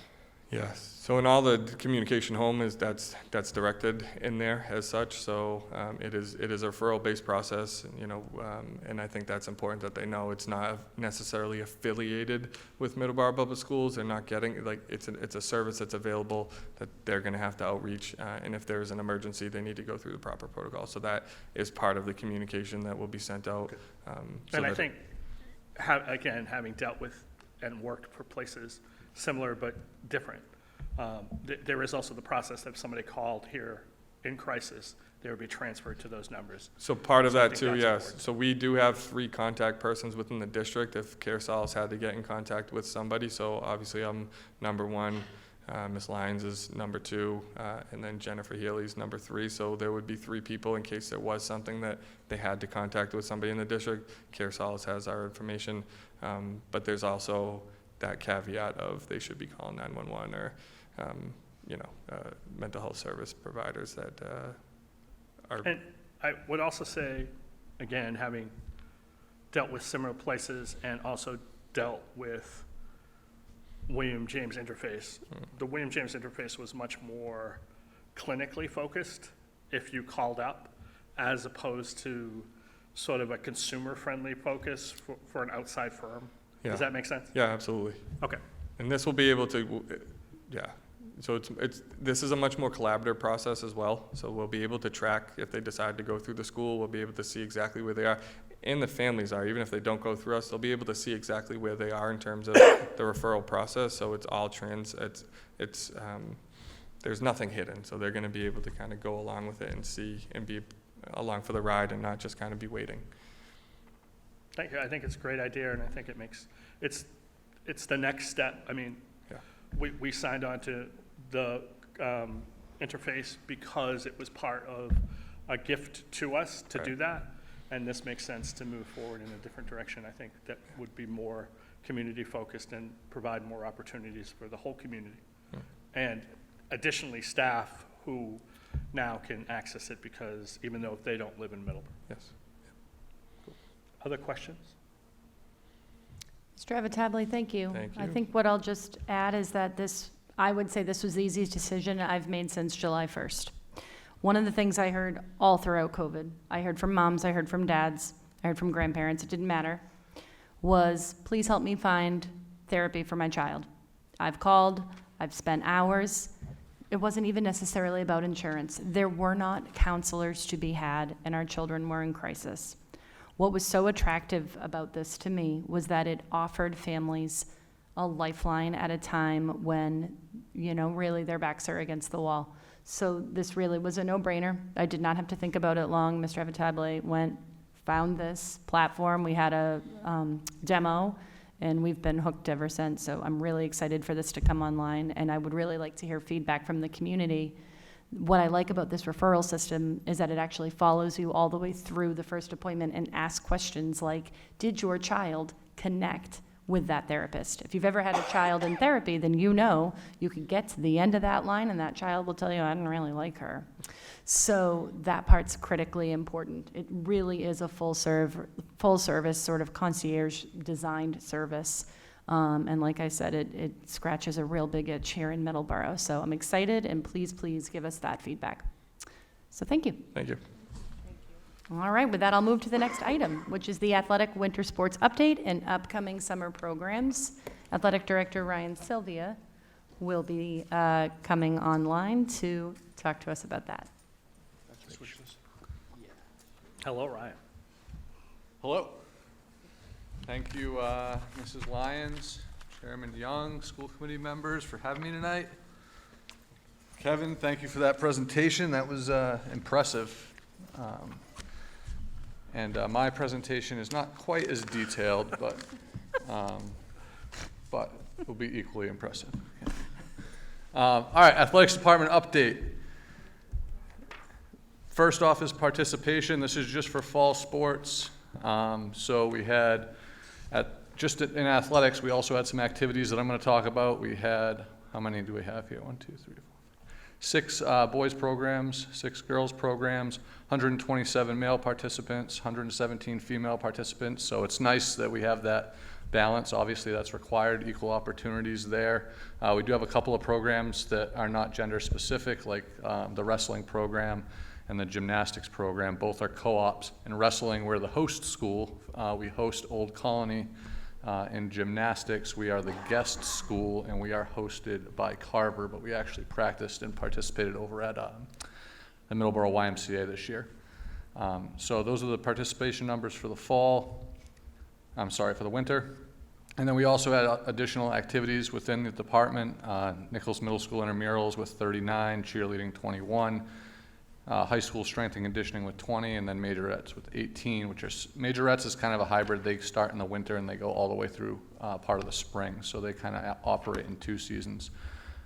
So within the activities portion of the department, there was only 98 participants. So total, we had 342 participants this winter, 20 individual teams, 14 unique programs.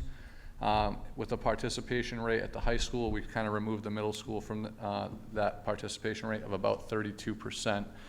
So we'd love to see that number go up. Some of these programs definitely have some thin numbers, but we had a strong season regardless. And it's still going on for many of our teams, for most of our teams actually. So just to kind of give you a snapshot, we had approximately, and these are approximate numbers, they're actually probably a little higher than this, 575 practice sessions across all the different teams, 225 competitions, 95 bus trips, all in about 90 days or a little over 90 days by the time we get to March. So it's a dynamic department. I love being part of it. I love leading this department. We talk about social emotional learning.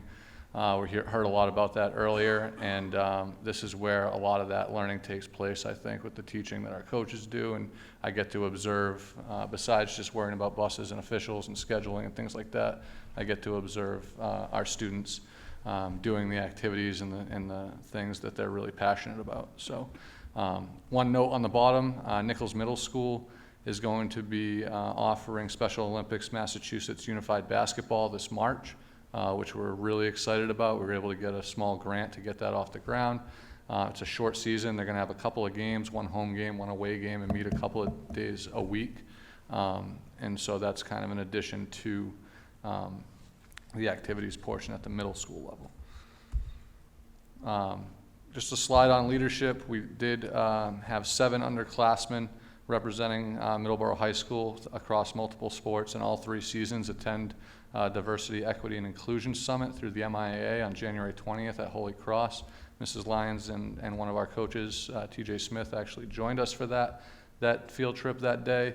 And this was really just kind of an opportunity for us to bring some students that we thought were students that showed leadership qualities, to kind of take a dip in some of these hot topics and really be students that can bring this back to our school and just kind of have an idea of what it means, of what these different topics mean. They were able to choose 2 topics throughout the day, so they didn't get to hit all of them, but I did put on there, they had wheelchair racing in Massachusetts, social media and hate speech, 4 Ps of the N-word, the power of multimedia storytelling, Special Olympics Massachusetts Unified Champion Schools Program, which Middleborough is a proud member of that program and a Unified Champion School, foundations of LGBTQ inclusive schools, and making a podcast a tool for awareness and justice. And we really, with all of these topics, it was just kind of an informal conversation after the students had the opportunity to listen to these speakers, just kind of debriefing after each one. Nothing real formal in terms of having them present or go back to their teams or any groups or anything like that. But just an opportunity to have our kids be exposed to hearing some of these, about some of these topics. Community service, I had a goal this year to make sure we had at least 1 service project each season. So in the fall, we collected socks for Socktober. In the winter, we've been collecting new or gently used winter hats, mittens, and gloves, and still have that going on. And then in the spring, our hope is, and it hasn't been officially confirmed yet, but last year we hosted the Special Olympics Sectional Championship meet with 17 schools at Middleborough High School for unified track and field. And the goal is to do that again this spring. And we have all of our spring athletes acting as volunteers for that meet because it is a large event. And then, sorry, I feel like I'm showing here. The back of this, can you turn that mic down a little bit? The back of this presentation, competitive success. We've had some successful teams this winter with 5 league championship teams. And I'll just give a shout out to those teams, Middleborough boys basketball, who's on the road tonight at Dartmouth. Nichols Middle School boys basketball, who is undefeated this year, 16-0. So that was quite an accomplishment. The MHS/NMS girls swimming and diving team were the league champions for the South Shore League. The girls indoor track and field won the South Shore League for the 6th consecutive year. And the boys team won it for the 2nd consecutive year. Those 2 teams are competing at states right now at the Reggie Lewis Center in Boston tonight, actually. Last I checked, the boys were in 1st place, so they've still got a few more events coming, but that's a huge accomplishment if they can pull that off. And then we have 9+ teams and or individuals qualifying for postseason play. League and regional all-star recognition is coming soon. They're still having those meetings and things like that. So the teams have been successful this season. That was kind of the first part. Anybody, any questions on winter sports? No, thank you, Ryan. I appreciate it. You know, you've really brought this place along and having to deal with this building being under construction and having to travel to a wide variety of places to hold home meets, and everything you've done. I can't say enough good things about your work, Ryan, so thank you. Thanks. It's, Yes. Having had the good fortune to have 2 student athletes since 2017 when you came in as athletic director, I've been to many, many events through the years with my boys being multi-athletes, multi-sport athletes. So the culture that you have created, and I've told you this on a personal level, but I'd like to say it publicly, you've created a culture that is second to none, truly. I've been to so many other districts, and the way that our student athletes represent this district and this community quite often is really spectacular. And I know that there was an incident a couple of weeks ago that I was very proud to be a parent of one of those boys who was subject to something that was, really inappropriate. And the way that our boys responded is a testament to your leadership in this athletic department and all of the coaching staff that works for you and with you. And so as a mom and now of a college athlete, I appreciate you and I thank you. Thank you. I'll just make one comment on that. We see incidents of, unsportsmanlike conduct, bad language, inappropriate language, things like that happen. And my take on that is that, and I think everybody knows this, and Mr. Brannigan will, attest to this too. We're not going to accept that at Middleborough. We're not going to accept it from our fans. We're not going to accept it from our student athletes, and we don't expect to be treated that way when we go other places. We can only control what we do, what our coaches do, what our students do. How other schools decide to handle those situations, that's up to them. But I think we set a pretty clear expectation. And for have we had our own set of situations that we've had to deal with? Yeah, we've had those, but nothing that we haven't been able to get pointed in the right direction and handle appropriately. So thank you for that. Appreciate that. So summer athletic programs. This is something that we started 5 years ago, or we kind of expanded 5 years ago, and it's just grown and grown and grown, and it's been really good for the athletic department, for the schools. Basically, coaches are going to run a clinic based on their schedule in whatever format they see best fits. So some will run a 4-day clinic Monday through Thursday with Friday as a makeup day. The age groups range from grade 3 all the way through 12. Some run weekly clinics, 2 to 4 hours per week, depending on how many days they meet. Everything is coached by the high school coaches and assistant coaches or student volunteers. If we have student high school volunteers working the youth camps or summer programs, then we allow them to use those hours towards their graduation requirement for community service hours. The times have a broad range. The strength and conditioning is probably one of the most popular. It's 6, 7, 8, and 9 a.m. Monday through Thursday, so every day, or 4 days a week during those times. The sport clinics vary in times. The weekly clinics, again, 1 to 3 days per week.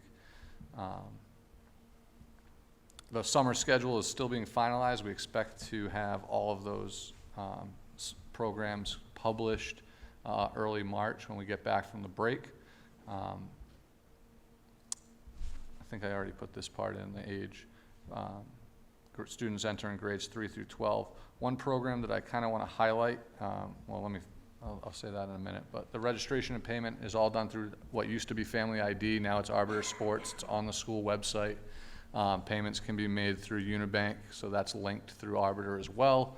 The fees vary depending on the clinic. So most of them are pretty low on that $85 range.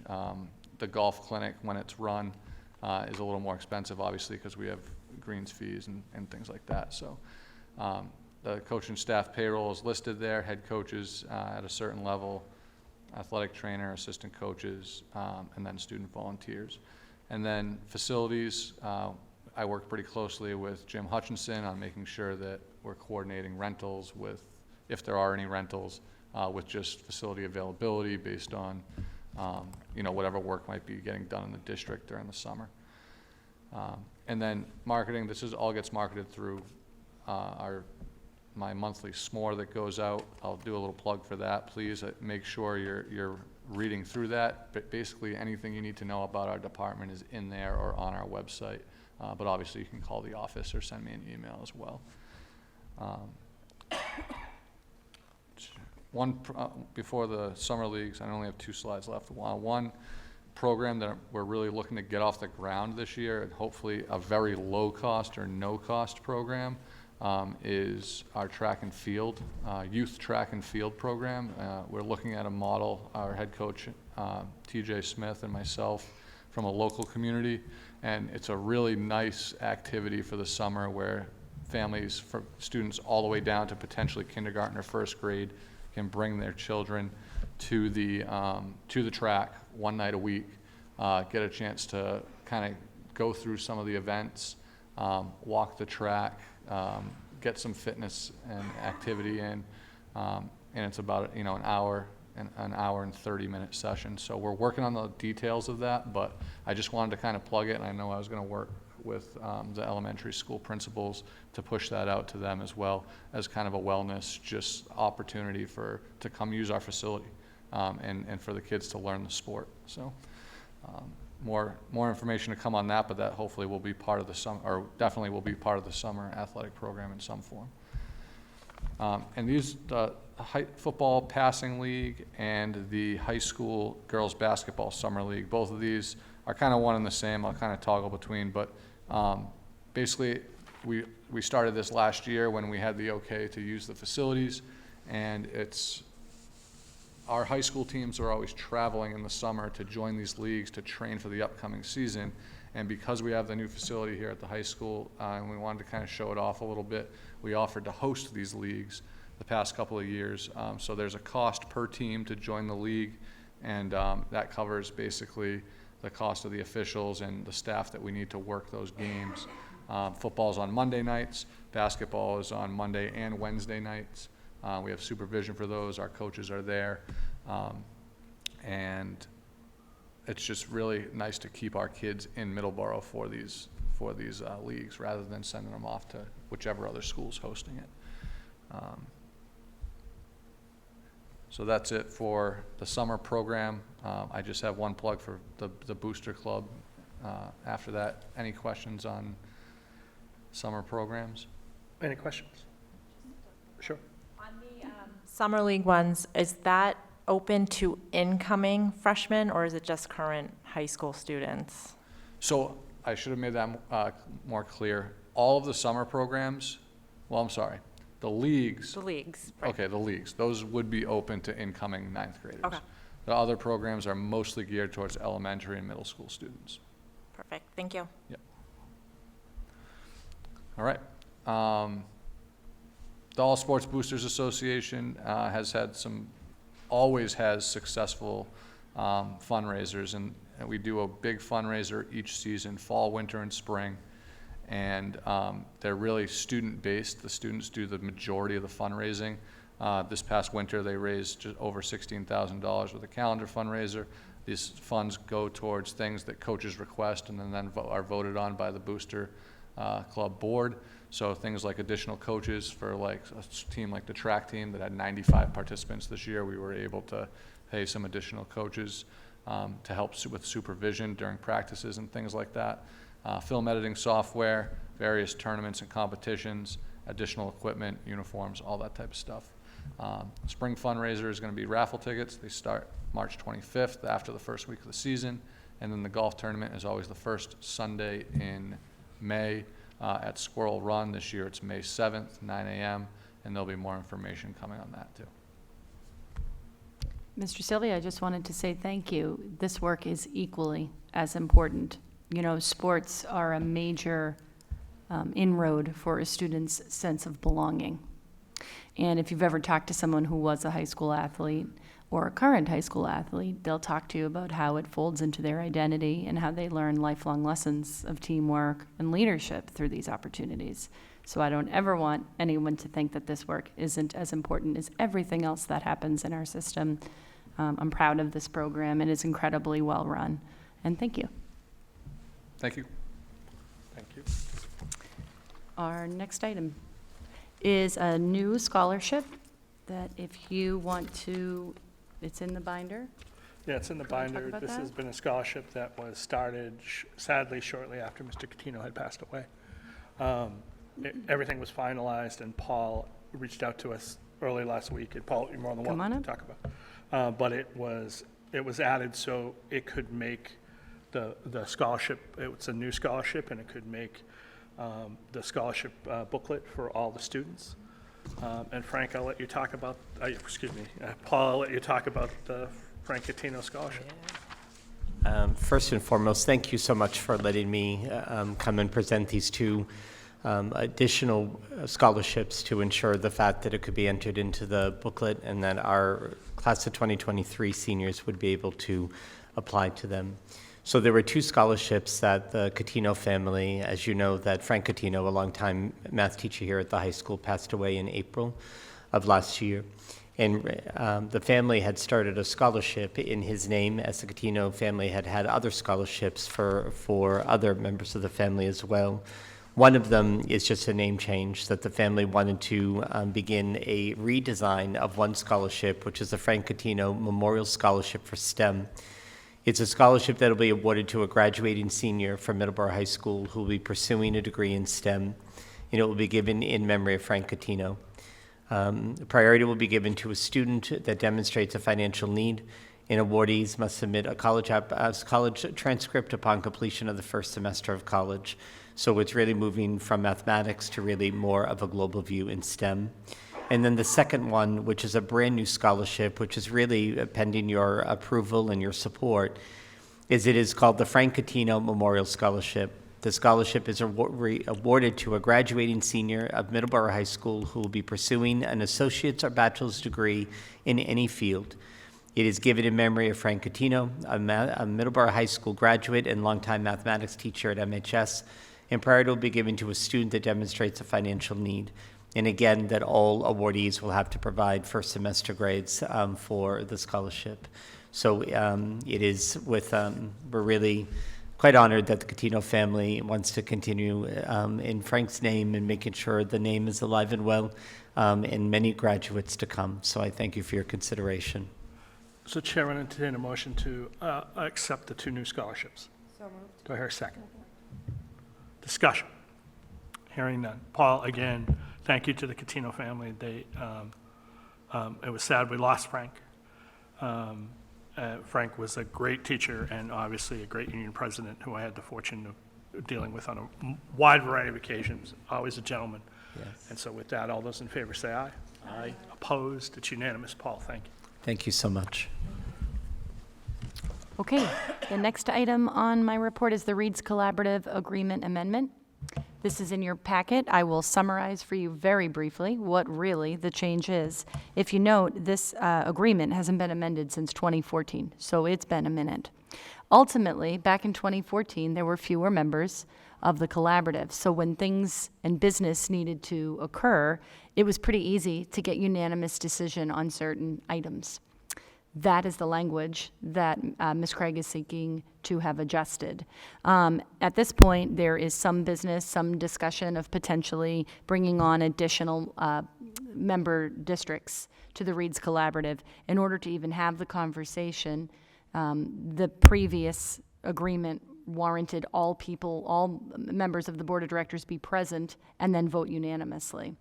So that really sums up what we're trying, what this change ultimately outlines is not having to have everybody be there physically in person. What you're talking about is multiple area superintendents who make up this board, so asking them to physically be present is in some cases very difficult given the geography of where they are. Obviously for Middleborough it's a little easier, but most communities don't have that good fortune. So that is the amendment that you would need to vote on to approve. And I would also add, it changes the, for example, if a new member were to come in, not only would it require a 2/3 vote of the board, it would require 2/3 votes of each school committee. Yes, because it previously also warranted a completely unanimous decision of not just the Board of Directors, but also the school committees, that's right. And so there are 18 members of the committee, and it would require at least 12 members to agree, so. Correct. So with that, the chair will entertain a motion to allow the chair to sign the new agreement. Discussion? Again, I would like to say, Reed's has been very transparent with us. We get their budget each and every year. They do offer to come and be part of our meeting if we so choose. We have had them for occasion when they were looking at the new buildings. They decided the space ran out, and so we should also say that Ms. Craig has been fantastic in coming to us anytime we wanted. I think it's also helpful that it's in Middleborough. Yeah. So that makes it easy. But with that, all those in favor say aye. Aye. Opposed? It's unanimous. So thank you. Great. My second to last item is student activities account with Director of Business and Finance, Sarah Hickey. Thank you, Superintendent Lyons and school committee members. As you know, and as community members know, we have some new friends at the town hall. Renee Fernandez is our new town treasurer, and Bob Ekstrom is our new town accountant, and I have the pleasure of working with these two people. I have met with Renee Fernandez on a couple of occasions, and one of the things that we're working on is the accounts that are being held by the town, and so student activity accounts fall under that. So in Massachusetts, the student activity account is held jointly by the town treasurer and principal of a building. I don't have oversight over those. I can't withdraw or I can't talk to the bank about it even. But I do an internal audit of student account activities every year. I arrange the external audit. So what I needed to talk to you about tonight is when we were talking about student activity accounts, Renee Fernandez explained to me that there is a student activity account, a joint account for the School Street School and the Lincoln D. Lynch School, which both of those buildings have been closed since 2008. So there's been money sitting in an account for 15 years, and I asked her, can we take the amount of money that's there and divide it up proportionately among the student activity, the active student activities accounts we have? And she said, yes, we could do that. So there is about $13,000 that's been sitting in an account. It was raised, or it was from the students of Middleborough to begin with. It should go to the students of Middleborough. So we just want to make sure, we will put on an agenda exactly where that money will go, but just making sure that that sounded reasonable to everybody. Yeah, Okay. that's great. And so everyone understands, the last class that attended those, I believe, graduated 2 years ago. So there is no current class anywhere that attended those two buildings. So, yes.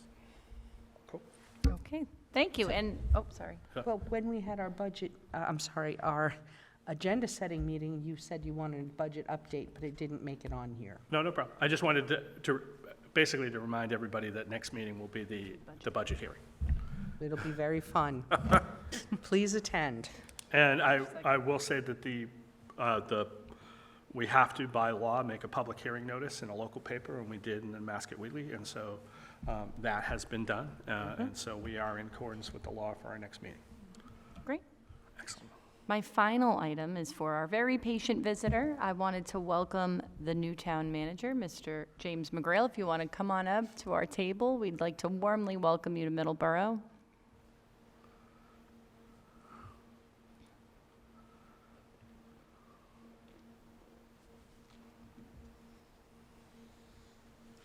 Hello, Welcome. how are you guys? Very good. How are you? I'm doing well. How have you enjoyed Middleborough thus far? It's been busy. You guys have kept me on my toes, to say the least. It's been very good, though. I've really enjoyed, I think I started mid-November, and it's been trial by fire, no question.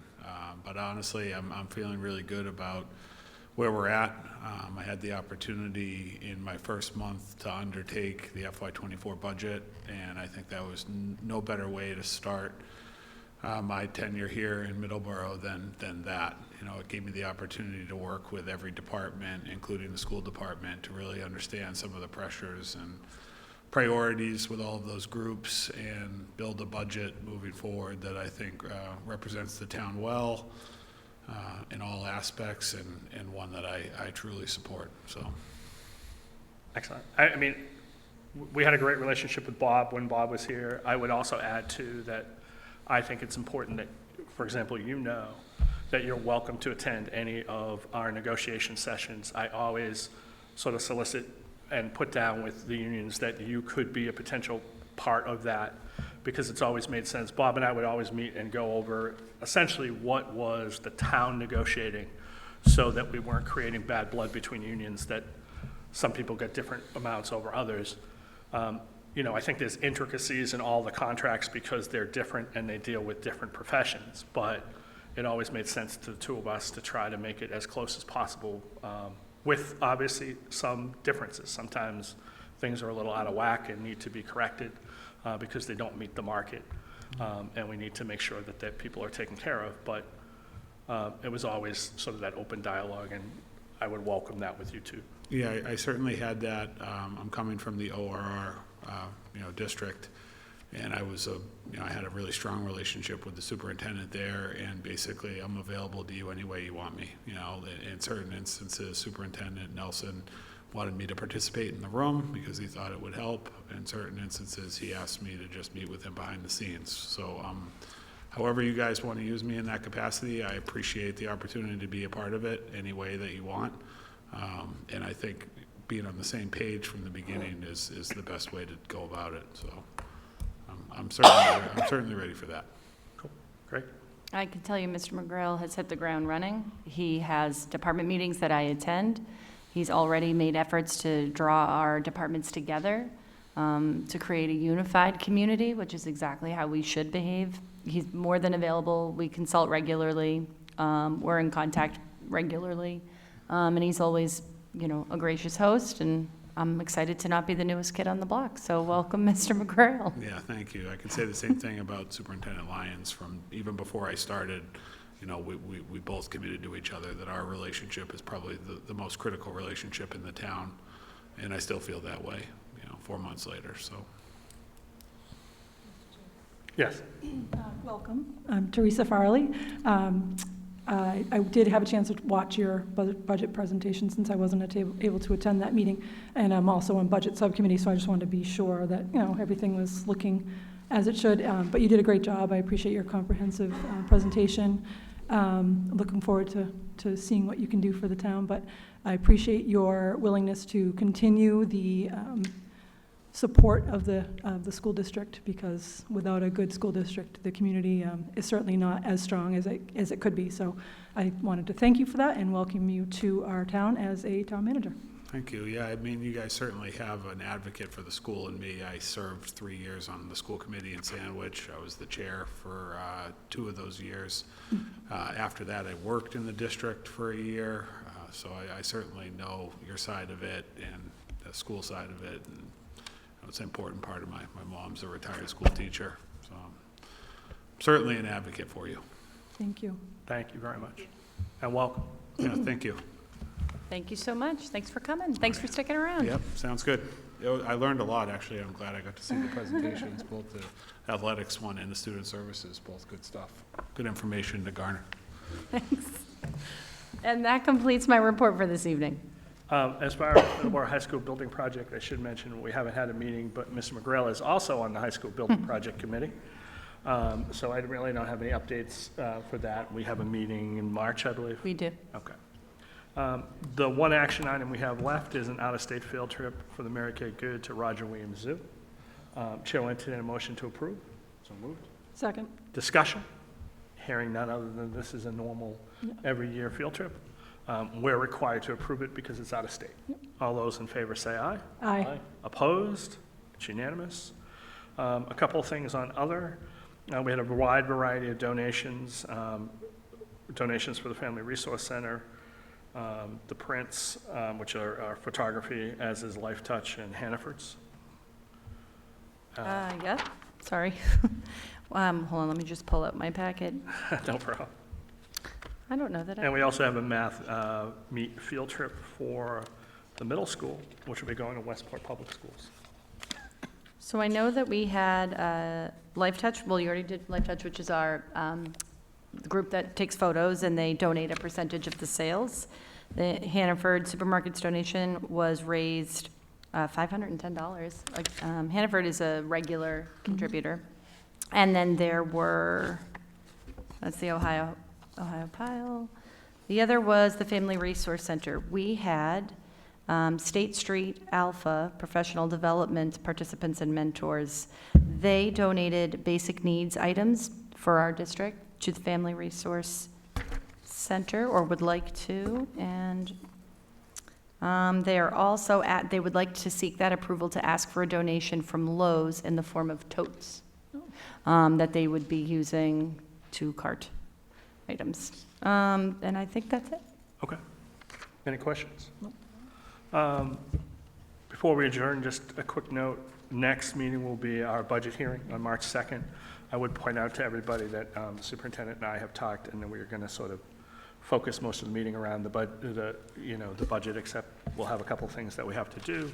I would also point out to community members that soon thereafter, they will get the superintendent's evaluation, because those need to be done essentially before the next election, and they need to be returned back to me by the last Friday in March. Right. Because the first Saturday is April 1st, so I'll need it by then. With that, Chair will entertain a motion to adjourn. Second. All those in favor say aye. Aye. Opposed? It's unanimous. Thank you very much, everybody. Good night.